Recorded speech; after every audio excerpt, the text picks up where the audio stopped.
In Syria's civil war, Russia, Iran, Turkiye, the US and Arab states are all backing different factions. A swift opposition offensive has come as a shock. So how will these powers react? This is Inside Story.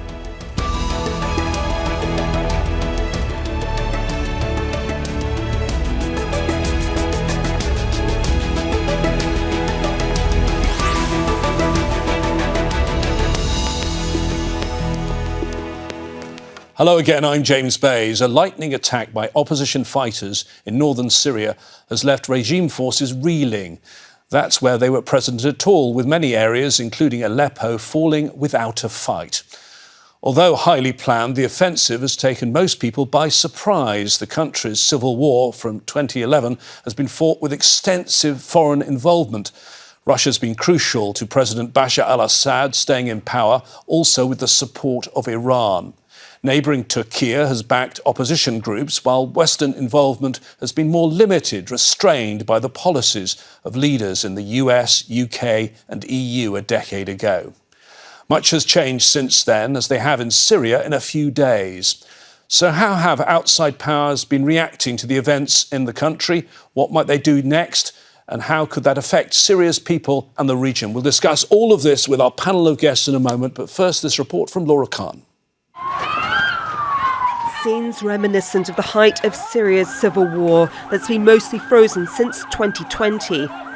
People being carried from homes hit by regime airstrikes on Idlib in northern Syria. This province is controlled by Hayat Tahrir al-Sham, or HTS, a group once associated with Al-Qaeda. A ceasefire deal brokered by Turkey and Russia in 2020 confined the group mostly to Idlib. That's until HTS fighters led a lightning offensive on Aleppo last week, revelling in their victory after regime forces folded. Now it's a battle for control in the north, with HTS leading fighters and seizing a strategic road in Sarakib in Idlib, blocking regime troops from entering Aleppo. And after a convoy pushed towards Hama, more than 100 kilometres south, the regime began bolstering troops in that province. This push to redraw a map of control has forced President Bashar al-Assad and his allies to act. Iran's Foreign Minister Abbas Araghchi swiftly pledged his support and travelled to Damascus to meet Assad before heading to Turkiye. Iran, Russia and the Lebanese fighting group Hezbollah have supported Assad's government for more than a decade, providing military assistance from the ground and air. But geopolitics in the region are shifting. Analysts say Hezbollah, which is backed by Iran, has been weakened by the conflict with Israel in Lebanon, and that despite Iran's reaffirmation of support for Syria, it may be reluctant to deploy soldiers on the ground. Iran is now pressured in different areas. The ceasefire reached in Lebanon, where Hezbollah is not leaving Iran in a very good position. And now this surprising attack in Syria is putting Iran in a very complicated situation in which it's battling in different fronts at the same time. Israel has frequently attacked targets for years in Syria, both regime and Iranian-backed militia.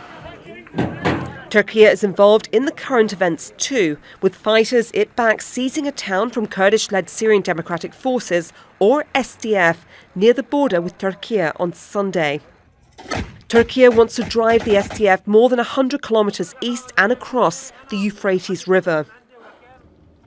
The US is also involved. It has 900 troops backing the SDF. But US political response to the latest upheaval has been muted. The SDF also controls much of northeast Syria, an area with significant oil reserves. As government forces and their allies regroup after the shock opposition offensive, Russian warplanes have been launching airstrikes. A dormant civil war reignited, but to what extent isn't yet clear. Laura Khan for Inside Story, Al Jazeera.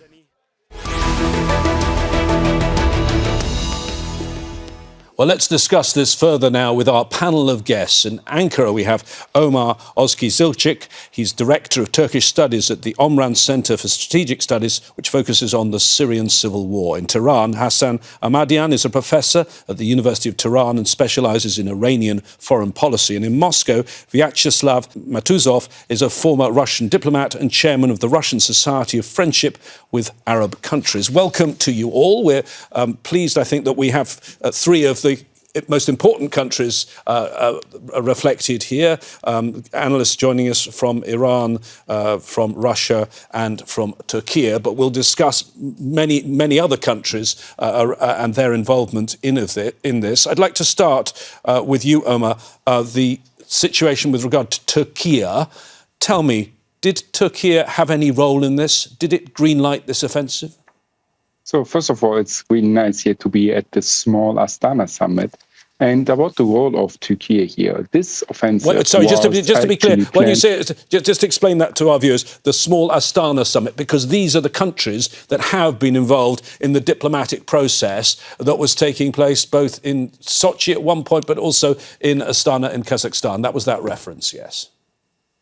Yes, indeed. And the Turkish role here has to be understood in this way. This offensive was planned and ready to be executed 7 weeks ago. It should have occurred 7 weeks ago, actually. But at that time, the Turkish role prevented the Syrian rebels from launching this military operation. And since then, we had seen an increased Russian air activity bombing in the region of Idlib, and also resulting in some IDP movements and migration waves towards the Turkish border. But only after the last Astana summit, in which Turkey wanted to launch a military operation against the YPG terror group, the Kurdish entity that Turkey sees as a national security threat, the Russians and the Iranians rejected. And afterwards, after this Astana summit, the Russian special envoy to Syria, Lavrentiy, labeled the Turkish presence in Syria as an occupying force and demanded the full withdrawal of Turkey from Syria and demanded the end of the Turkish support for the Syrian opposition. After this, the Turks understood quite clearly that the normalization attempts with Assad failed, because Turkey tried for almost 2 years now to get the Assad regime and the Syrian opposition at the table, and Turkey reached out its hands to Damascus and wanted a political solution in Syria, wanted peace in Syria. But unfortunately, Damascus was not ready, and neither Iran nor Russia was able to enforce or convince Damascus to be more constructive. Hence, Turkey gave finally the green light, and the Syrian rebels advanced beyond everyone's expectations. Hassan, in Tehran, is that how it's seen in Tehran, that there have been plenty of diplomatic overtures and they were rebuffed by Assad, and the Turks really had no choice but to greenlight this? Well, if you look at the Astana process and later on the Sochi meeting, they boil down to two basic things. Firstly, they endorsed 2254, the resolution, UN Security Council resolution that called for a ceasefire. And secondly, they established the de-escalation zones, including in Idlib, Aleppo, Latakia, and another governorate. Since March 2020, when the Sochi meeting happened, Russia, Turkey, and of course Iran before that appeared as the guarantors of de-escalation in that part of Syria. 4 years, this agreement and arrangement lasted. But all of a sudden, we see a push by the Syrian rebels, backed by Turkey, into Aleppo and Idlib. I think from where I hear here in Tehran, the whys of this happening now are quite important. One argument is that the Syrian rebels and Turkey sense a weakness of Assad and excessive resistance, Iran being preoccupied with other files. Ergo, they push towards other provinces and violation of agreed-upon agreements. And the second argument, which is even worse, I think, there is this perception that this is not decoupled from what Israel is doing, weakening the axis of resistance. It goes as to some arguing that it should be coordinated, because that's exactly what Israel wants, a decoupling of Gaza from other files in the region, and then having the axis of resistance preoccupied with other files, including in Syria. These are the arguments that are there. Other than that, I think for the Iranians, they were shocked as the Syrians were, because, as I said, for 4 years, they've seen nothing of the sort. Peace seemed achievable, though there were, of course, diplomatic differences between Turkey and Syria, between Iran and Turkey. But the resolution for that wasn't war. It didn't occur to them that this push would happen. Otherwise, they would have been more equipped and more ready for it.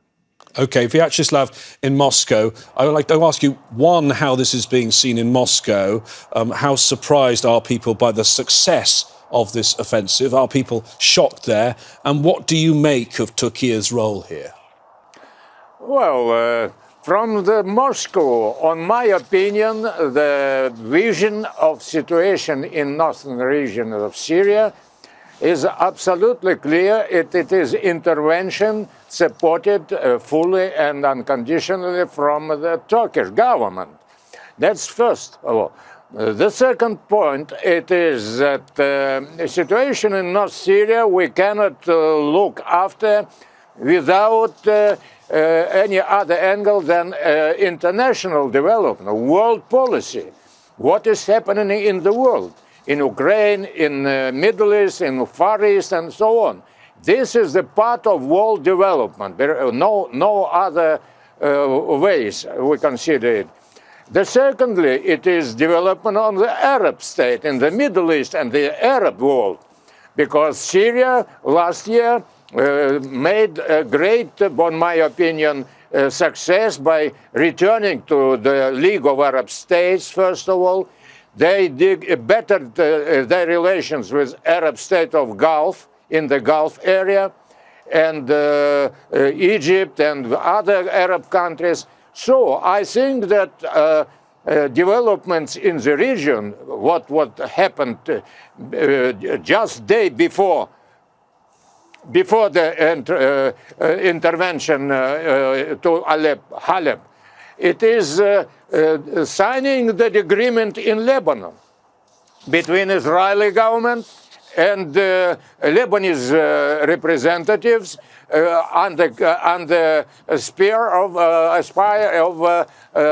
American diplomat, who succeeded to bring on the table and to negotiations and to sign this agreement between Israel and Lebanon, for stopping killing,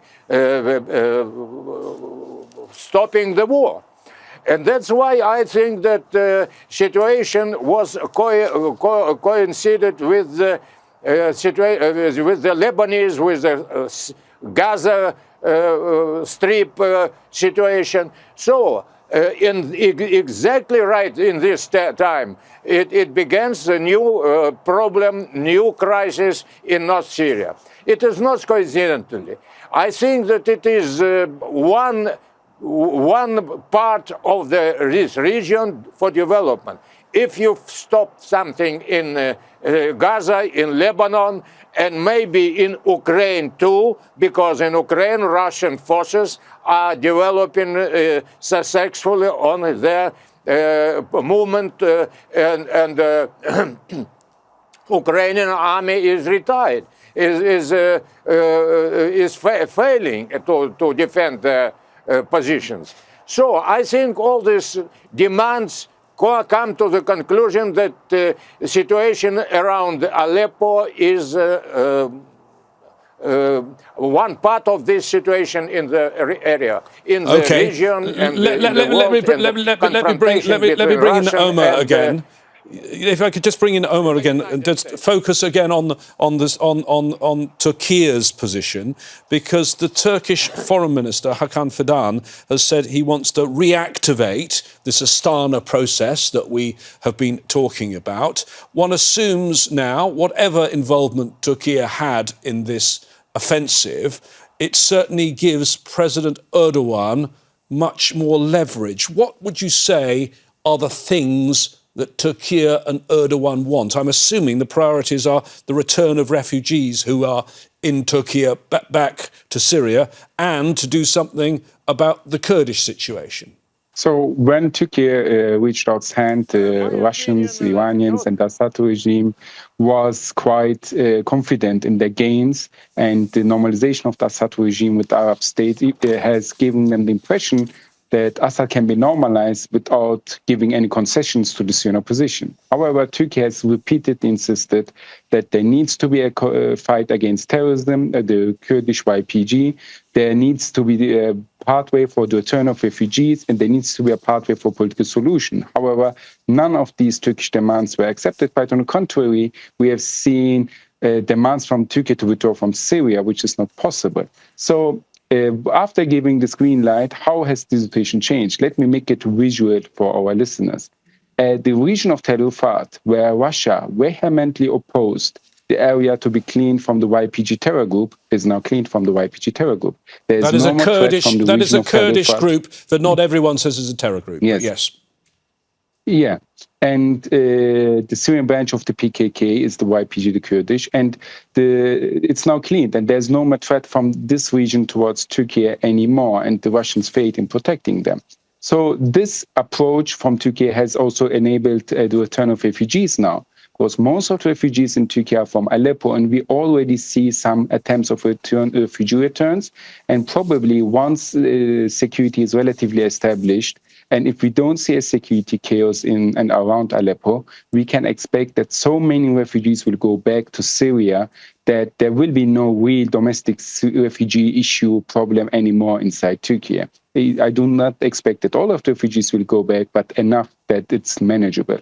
Lastly, in terms of the political solution, Turkey vehemently and firmly believes that if there's a new constitution, a transition government, and free and fair elections, this is the best outcome for Syria and also for Turkey. Turkey wants an elected government in Syria and a political solution in Syria.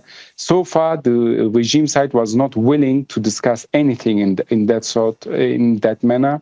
And now, with the changing situation on the ground, I hope that the Astana members in Moscow, in Tehran, will use their influence on Damascus to convince Damascus and the Assad regime to engage in a meaningful process for a political solution in Syria, because this is the only way forward for peace. Vyacheslav, I know you wanted to get in there. What do you make of those points, particularly the last point? I mean, the whole UN Security Council, including Russia, voted for Resolution 2254, which talked about new constitutional arrangements, about free and fair elections. Those have just been blocked, haven't they, by the Assad regime? They've found ways just to delay on those and never make them happen. It is impossible to agree that military pressure can force Syria to enter and to accept some conditions suggested by Turkey, NATO, United States. No, I think it is a strategic mistake of all those politicians who consider that by military actions, by capturing... Omer, just 1 second, I'll bring you back in. Yeah, continue, please, Vyacheslav. Well, I think that it is impossible. It was the subject of peaceful negotiations, but not military action. My private opinion that all political efforts to settle situation inside Syria, not inside Turkey, not inside Iraq, not inside the United States. We are speaking about Syrian territory. We know that there is such a definition in the international law as independence of Syria as a state of the member of the United Nations. Yes, the sovereignty of Syria. I get that point, the sovereignty of Syria. I'm going to bring Omer back in a moment. But Vyacheslav, very quickly, I want to ask you one more question before I bring Omer back in. I mean, is there embarrassment in Russia about the failure of Russia to spot what was going on? I see there are reports coming from military bloggers with good links to the defence ministry saying the general in charge of Russian forces in Syria, has been fired. Right, absolutely. He failed. My private opinion, he is responsible losing the situation from military angle. How what is developing? How it was possible to collect such kind of command, 80,000 of militants who entered Syria? Where was the Russian command? Okay, we got a lot of ground still to cover in this program. Omer, you wanted to jump. Okay, Omer, you wanted to jump in very quickly, but then I need to go back to Hassan. Yeah, I mean, I'm quite frustrated to see that Russia is rejecting what it accepted in the United Nations Security Council resolution. It was agreed upon by Russia. And unfortunately, if there is no willingness from the Russian and the Iranian sides, and the rhetoric does not change, I am quite skeptical if we will see a peaceful Syria soon. And if the Moscow and Tehran does not use the influence on Assad to force Assad to come to negotiation table with the Syrian opposition, then we will see much more escalation in Syria. Okay. And last but not least, the Syrian rebels are Syrian. This is a Syrian issue, and it was the Syrians who returned, and it was the children who were forced out of Aleppo city 8 years ago. I want to bring Hassan in on Iran's role now, because in the past, along with Russian air power, Iranian forces, Iranian officers on the ground, plus Hezbollah, have been absolutely key in helping the Assad regime. But is it not fair to say that Hezbollah is seriously degraded? Iran has other things on its mind right now. Can Iran help? And is Iran's last card those pro-Iranian militia that we think are streaming in now across the border from Iraq? Well, I think that was the perception that helped these rebel groups, and I think Turkiye, to make the move on Aleppo and then Idlib. I think from what I hear from the Turkish side, and it's very much debated here in Tehran as well, is that Turkey is basically telling the Syrians, the Iranians, the Russians, is what's mine is mine and what's yours is negotiable. 2255 was not only about a constitution and elections, it was also about territorial integrity. If I heard right, Omer is saying that withdrawal of Turkish forces from northern Syria is impossible. Why is it? The United States and Turkish forces are the only occupying force now in Syria. That's part of 2254 as well. Now, the Syrians have been clear on that. The Turkish forces need to get out of Syrian territory for them to normalize with Turkey, with it not being an occupying force. For the Iranians, back in the Astana process and 2254 meant the same thing. You cannot have elections, you cannot have reforms, you cannot have territorial integrity with US forces and with Turkish forces on the ground, with rebels holding Idlib and taking it away from Syrian authority. Hassan, can I interrupt? Hassan, we don't have much time left. I would like you to address that part of my question about what is happening with regard to the border from Iraq. Is that what Iran is now involved in, encouraging fighters to come over from Iraq? And do we have any idea of what number of fighters? Well, James, you know, the way it is viewed from Iran is that Turkey is creating a situation in Syria to force the Iranians, their allies in the region, to agree to their terms. The Iranians never do that. Usually when they are pushed against, they push back. And that is what's happening. And Nujaba and Kataib Hezbollah have already sent their supporting divisions into Syria. I think there will be war, there will be pushback, military pushback, because when Turkey decides to move from diplomacy to the ground, to the field, to push back, and then translate it into achievement in the diplomatic setting, in the Astana, as Hakan Fidan has said, I think the other side also would not be static. They will move. And that's what we've seen happening. The Iranians have sent their advisors. The Iraqis have moved in. The Syrian national defense forces have been active, moving towards Aleppo. They have been fighting yesterday and today. And I think this will continue. The pushback will only accumulate to create or recreate the situation that was before, to push back against the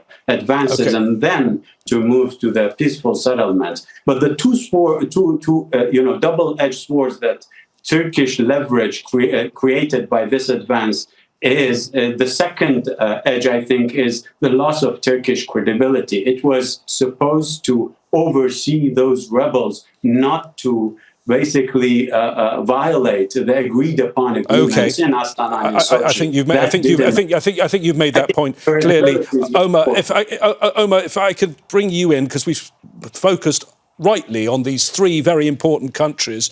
Can I very briefly ask you to discuss, there are lots of other countries in the world, particularly the Western countries, the US, the EU, but also the Arab League. And many of those countries at the start of the Syrian civil war, 13 years ago, were saying Assad must go. Now it's really noticeable how muted they are in comparison, would you not agree? So first of all, let me wish good luck to our friends in Iran and Russia in reversing the military situation on the ground. I would like to remind that the Turkish army has not intervened or played any direct role. It was the Syrian rebels only. But it was the Russian Air Force and the Iranian. I need you to answer my question because we don't have much time. Yeah, to answer your question, I think with the incoming Trump administration and with the current approach in Tehran and Moscow, that Turkey would be quite interesting in negotiating with Trump. And I think the possibility for an agreement between the US and Turkey on Syria has just increased, especially if Moscow and Tehran continues to play from the same playbook. OK, well, thank you very much for joining us. Our guests today were Hassan Ahmadian, Vyacheslav Matuzov and Omer Ozkizilcik. If you came in halfway through the programme, remember you can always watch it again on our app or on aljazeera.com. What should we discuss next time on the show? Let us know your ideas by using our Facebook page. That's facebook.com/AJ Inside Story. You can also contact us on X. Look for @AJ Inside Story. That's it from me, James Bays, and the team here in Doha. Please stay safe and healthy. I'll see you again here very soon. Bye-bye for now.